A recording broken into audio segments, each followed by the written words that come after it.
Earthquake swarm ang tawag sa sunod-sunod na malalakas na lindol na sinundan ng mahigit 70 mas mahihinang pagyanig sa Batangas. Sakali mangyari ito sa West Valley Fault, handa kaya ang Metro Manila?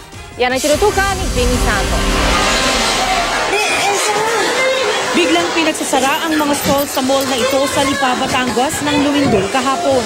Maya-maya, biglang tila may bumagsak at namatay ang ilaw.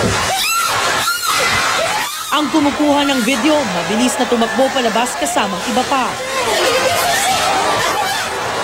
Ang CCTV naman ng Batangas City LGU, umalog at makikitang tumigil ang ilang sasakyan. Kuha ito 3:07 PM kahapon, kung kailan tumama ang magnitude 5.6 na pagyanig, na nasundan ng magnitude 6 matapos ang 2 minuto at ng mahigit 70 mas mahihinang lindol. Halos lahat sa Mabini ang epicenter. May ibang lindol na tig-1 minuto ang pagitan. Ayon sa FIVOX, earthquake swarm ang nangyari sa Batangas. Parang suntok ni Fernando po. Nakita niyo na sumuntok si Fernando po? Yung maraming sunod-sunod. Hindi po suntok ni Manny Pacquiao na isang biglaan lang. Mas matindi po yon, killer po yun.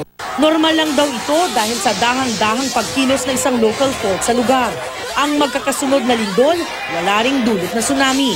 Paglilinaw ng FIVOX, ang paggalaw ng fault sa Batangas, walang epekto sa West Valley Fault, na kung gumalaw, maaring magdulot ng malakas na lindol sa Metro Manila o yung tinaguriang The Big One.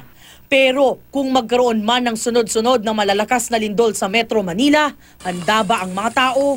Aware na aware mga tao pero marami pa rin kailangang matuto at parang sanayin ang sarili. Kaya nga importante yung mga earthquake drill.